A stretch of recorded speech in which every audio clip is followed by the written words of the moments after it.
Assalamualaikum warahmatullahi wabarakatuh. Salam sejahtera, Om Swastiastu, Om Santi Santi, Om Namo Buddhaya. Salam Rahayu. Kembali lagi dengan saya Michael di channel Indonesian Horror Story. Hari ini saya akan membawakan cerita dari seseorang yang bernama Mas Handi. Sebagai background ceritanya, Mas Handi ini memiliki seorang adik yang bernama Manda. Manda ditemukan tewas di kamarnya. Dan setelah kematiannya, Mas Handi seringkali menemukan kejadian-kejadian menyeramkan di rumahnya. Tidak usah berlama-lama, langsung saja ke ceritanya. Pada tahun 2015, Manda, adik dari Mas Handi ini, masih kelas 1 SMA. Dia sering sekali setiap pulang sekolah duduk-duduk di depan rumah atau di bangku taman perumahannya. Dia biasa duduk-duduk sepulang sekolah tersebut bersama teman-teman sekolahnya. Dia menjalankan aktivitas itu setiap hari. Hingga suatu hari, di depan rumahnya Manda ini ada seorang keluarga yang tinggal bersama 3 anaknya. Salah satu anaknya bernama Fergie. Fergie memiliki panggilan Egi. Suatu hari Egi ini melihat Manda yang sedang duduk-duduk di taman. Hari itu juga Egi ini jatuh hati pada si Manda. Dia mulai tertarik pada pandangan pertama. Dia mulai membangun rasa cinta ke Manda ini, tapi tidak berani langsung terus terang. Di kemudian hari, sebelum Manda ini sampai di rumahnya, sebelum Manda ini nongkrong atau duduk-duduk di taman atau di depan rumah, Egi selalu menyiapkan sepotong coklat yang ditaruh di tempat Manda biasa duduk. Egi setiap hari melakukan itu. Juga tidak lupa menuliskan di sebuah kertas untuk Manda. Manda ini cukup bingung karena setiap hari dia menerima coklat dari seseorang yang ia tidak tahu siapa. Sampai Mas Handi ini juga membercandai si Manda. Masih kecil, jangan pacaran. Manda ini juga bingung. Aku nggak tahu Mas ini dari siapa, tapi setiap hari dikasih. Singkat cerita, selama setahun ini Manda ini mengalami hal seperti itu terus, hingga akhirnya ini dia di akhir semester yang harus mengambil rapor. Dia berangkat ke sekolah untuk mengambil rapor dan dia pulang. Sampainya di rumah, dia ini melihat di depan rumahnya ada seseorang yang sedang menaruh coklat berserta bunga. Setelah mengetahui itu, Manda ini segera mengejar orang tersebut. Namun karena Egi ini sadar kalau dikejar Manda, Egi segera lari masuk ke rumahnya. Manda sudah tahu siapa yang memberinya coklat setiap hari. Namun belum sempat berkenalan. Tapi karena penasaran siapa ini orang sebenarnya, Manda ini mencoba untuk datang ke rumahnya dan mencari orang tersebut. Pada sore harinya, Manda ini mendatangi rumah yang ada di depan rumahnya untuk mencari siapa yang memberi coklat. Dia mengetuk-ngetuk rumah tersebut dan pintu dibukakan. Pintu ternyata dibuka oleh kakak dari si Egi. Manda bercakap-cakap untuk beberapa waktu dengan kakak si Egi dan tidak berapa lama Egi pun keluar dari dalam rumah. Mereka akhirnya berkenalan di situ. Setelah kejadian perkenalan itu, Manda dan Egi ini mengalami hubungan yang dekat. Hingga akhirnya jarak beberapa hari atau mungkin seminggu, Egi dan Manda ini pacaran. Manda menjalani hari-harinya bahagia bersama Egi. Egi begitu perhatian dengan si Manda dan kerap kali menjemput Manda pulang sekolah. Mereka terus menjalani hubungan mereka dan tidak ada masalah sama sekali. Hingga pada tahun 2017, Egi ini diharuskan pindah rumah. Rumahnya ini harus dijual yang dikarenakan ayah dari si Egi ini meninggal dan perusahaan yang dikelola oleh ayahnya bangkrut. Yang mengharuskan Egi sekeluarga kembali ke kota asalnya, yaitu di Bandung, tinggal bersama neneknya. Manda dan Egi harus terpisah jarak yang cukup jauh. Hubungan mereka masih berlangsung dan komunikasi mereka bangun melalui chat WhatsApp. Mereka menjalani hubungan mereka dengan jarak yang cukup jauh melalui WhatsApp hingga beberapa waktu. Dan pada suatu hari, Egi tiba-tiba hilang, tidak bisa dicari. Tiba-tiba WhatsApp si Manda ini diblok oleh si Egi. Manda ini kebingungan, kemana kasih Egi? Tidak memberi kabar sama sekali, tidak menitipkan pesan. Tiba-tiba WhatsApp-nya diblok. Manda ini khawatir, kemana kasih Egi pergi? Kenapa dia tiba-tiba blok WhatsApp si Manda? Padahal tidak ada masalah sama sekali sebelumnya. Bahkan semua anggota keluarga si Egi ini menutup akses komunikasi terhadap keluarga si Manda. Manda kebingungan kesana kemari mencari informasi tentang keberadaan si Egi. Keluarga si Manda pun juga berusaha untuk mencari di mana Egi tinggal di Bandung. Namun hasilnya nihil. Semua orang yang dikenal Manda, yang dikenal sebagai temannya Egi atau kerabatnya Egi, sama sekali tidak mengetahui di mana Egi tinggal. Hal tersebut membuat Manda cukup murung dan gelisah. Kemana dia harus mencari informasi tersebut? Hari-harinya setelah pulang sekolah hanya dihabiskan untuk mencari informasi Egi di sosial media. Dia berusaha semaksimal mungkin, siapa tahu menemukannya. Namun sama sekali tidak ada hasil dari usaha si Manda. Hari terus berlanjut, Manda terus kebingungan mencari si Egi. Hal tersebut membuat Manda ini yang dulunya periang menjadi murung dan dipenuhi oleh kegelisahan. Hari-harinya yang dipikirkan cuma Egi, dan Egi. Keluarganya ini cukup khawatir dengan kondisi Manda yang tiba-tiba berubah seperti ini. Namun, keluarganya juga tidak bisa berbuat banyak. Karena untuk mencari informasi si Egi ini susah sekali.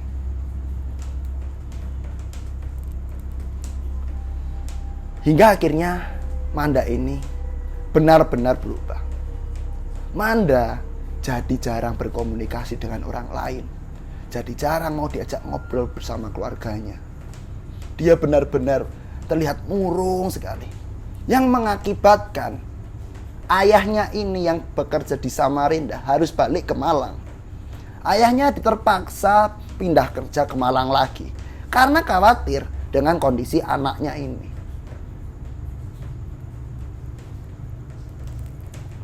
Hari terus berlalu, Manda akhirnya sekarang tidak mau lagi sekolah. Dia seperti terkena gangguan jiwa. Dia tidak mau diajak bicara, tidak mau melakukan aktivitas apapun. Dia hanya diam di dalam kamar. Keluarganya ini hanya bisa pasrah. Berulang kali membujuk Manda, mencoba untuk membuat Manda ini senang, tapi tidak bisa.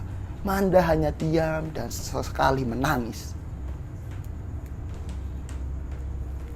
Keluarganya ini semakin bingung bagaimana ini caranya mengobati Manda. Tapi tidak ada solusi yang bisa ditemukan. Hingga akhirnya si Manda ini mengunci pintu kamarnya dan dia mengurung dirinya di dalam kamar. Dia sama sekali tidak mau lagi keluar. Bahkan untuk makan dan minum pun dia tidak mau. Orang tuanya berusaha mengantarkan makan dan minum ke depan kamarnya. Dia menaruh makan dan minum Manda itu setiap hari, diganti setiap hari. Namun ternyata secuil pun tidak dimakan oleh si Manda. Manda tetap mengurung diri di dalam kamarnya. Hingga akhirnya kurang lebih 5 hari setelah Manda ini mengurung diri di dalam kamar, Manda ini keluar dari kamarnya dan menuju meja makan. Dia akhirnya mau makan di ruang makan. Ibunya yang melihat itu sangat senang dan memeluk Manda sambil menangis. Dia berharap setelah ini Manda menjadi normal lagi dan tidak lagi mengurung diri. Namun ternyata Manda lagi-lagi mengurung diri setelah itu. Manda ini tidak sama sekali mau keluar kamar. Bahkan sekarang untuk makan dan minum pun harus diantarkan ke depan kamar. Dia tidak lagi mau keluar kamar untuk makan di ruang makan. Setiap hari keluarganya ini bergantian mengantarkan makan dan minum. Sampai suatu titik keluarga ini cukup kesal karena kelakuan Manda ini semakin menjadi-jadi. Nampan yang kosong ditaruh Manda, setengah dibanting. Namun keluarganya cukup bersabar karena tahu si Manda ini sedang mengalami gangguan jiwa. Ibunya nih bingung, gimana ini Manda malah jadi kayak gini. Akhirnya mereka berdiskusi dan memutuskan untuk memanggil psikiater datang ke rumah. Dipanggillah salah satu psikiater yang bekerja di rumah sakit jiwa di Malang untuk ke rumah. Setelah psikiater itu datang, psikiater itu mengetok-ngetok pintu si Manda, berusaha membujuk Manda untuk keluar kamar. Dan pintu pun dibukakan oleh Manda. Psikiater itu diizinkan untuk masuk ke kamar, namun tidak dengan anggota keluarga yang lain. Psikiater itu masuk ke kamar dan di kamar itu hanya ada Manda dan psikiater tersebut. Tidak lama setelah psikiater itu masuk, 10 menit setelah itu, psikiater tersebut keluar sambil mengusap-ngusap wajahnya. Ternyata psikiater tersebut sudah diludahi sama si Manda. Psikiater tersebut mengatakan ke ibu si Manda, kalau Manda ini bukan lagi gangguan jiwa ringan, melainkan sudah gangguan jiwa berat. Harus dibawa ke rumah sakit jiwa. Sehingga psikiater ini akan membuatkan rujukan ke ibu si Manda agar Manda bisa dibawa ke rumah sakit jiwa. Lewat 3 hari, psikiater tersebut mengirimkan surat rujukan ke rumah si Manda. Namun ibunya ini bingung. Bagaimana caranya membujuk Manda agar mau diajak ke rumah sakit jiwa. Akhirnya mereka tidak bisa melakukan apa-apa. Manda dibiarkan di kamar. Kondisi Manda ini semakin parah. Tiap malam ini terdengar suara tangisan dan teriakan saja. Keluarganya ini semakin khawatir. Berbulan-bulan kejadiannya seperti itu. Manda ini setiap malam berteriak dan menangis. Hingga akhirnya tibalah di bulan Oktober. Bulan di mana Manda ini ulang tahun. Tanggal 25 Oktober Manda berulang tahun. Tanggal 24 orang tua dan Mas Handi menyiapkan ulang tahun si Manda. Mereka menyiapkan beberapa kado dan kue tar. Mereka hendak memberikan kejutan untuk si Manda, siapa tahu bisa membuat Manda sedikit senang. Mereka jam 12 malam kurang 10 menit sudah menyiapkan itu semua. Mas Handi naik ke atas untuk mengecek keadaan. Namun pada malam itu kondisinya berbeda. Tidak sama sekali ada suara yang terdengar dari dalam kamar. Cukup janggal.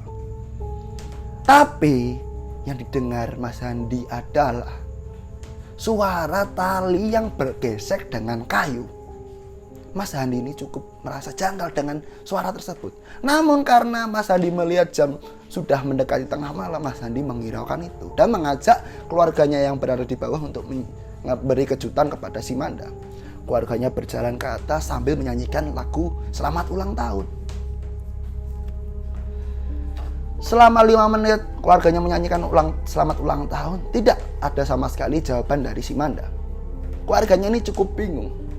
Dan tiba-tiba dari dalam kamar terdengar suara kursi jatuh dan suara orang yang kesusahan bernafas. Saat keluarganya mencoba membuka pintu, ternyata pintu masih dikunci oleh si Manda.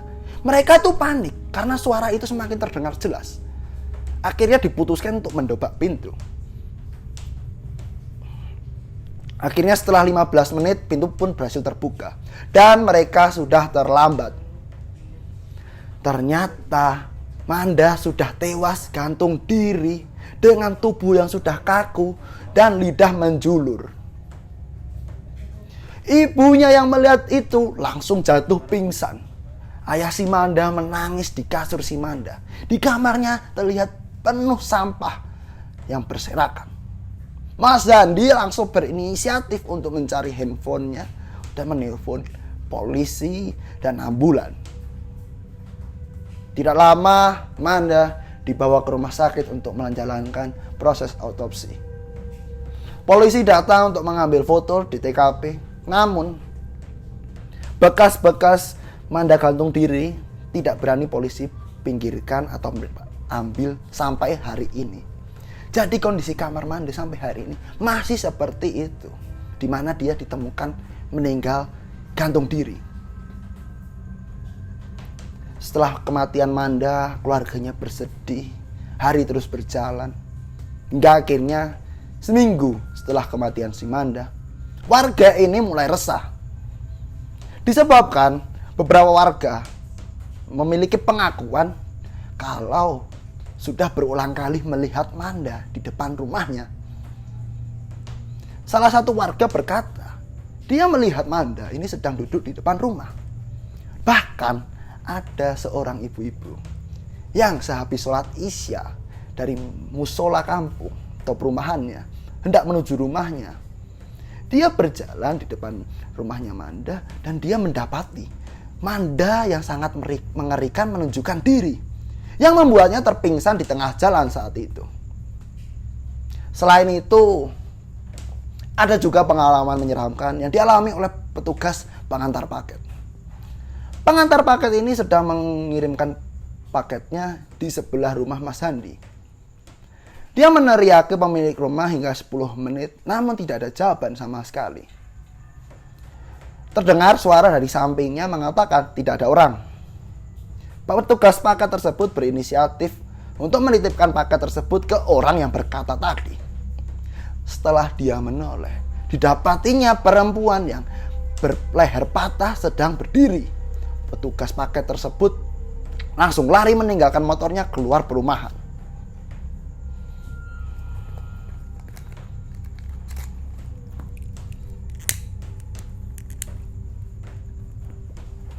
Setelah itu,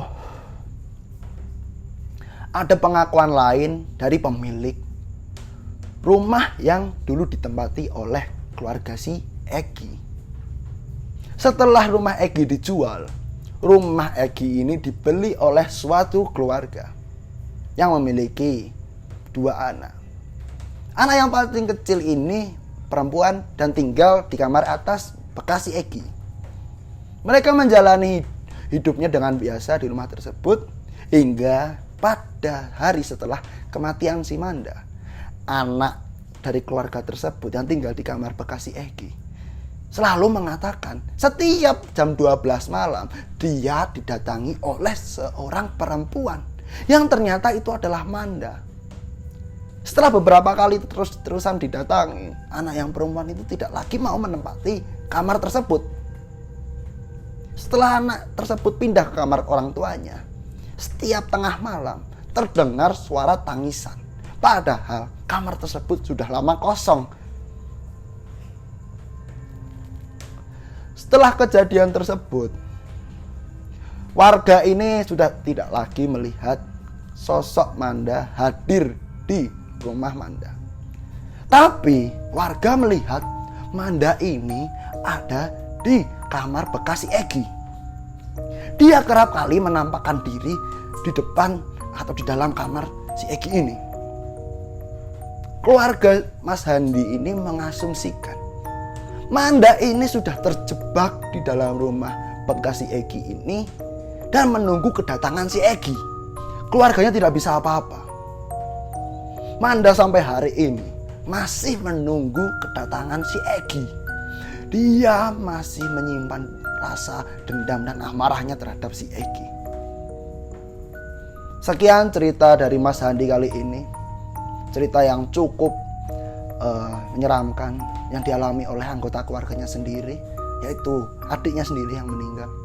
Pesan dari cerita kali ini adalah ikhlaskan yang pergi darimu, yang patah tumbuh, yang hilang berganti. Kata Khairil Anwar. Sekian cerita dari saya. Sampai jumpa di cerita selanjutnya hanya di channel Indonesian Horror Story. Jangan lupa subscribe, like, dan share video kali ini. Salam Rahayu.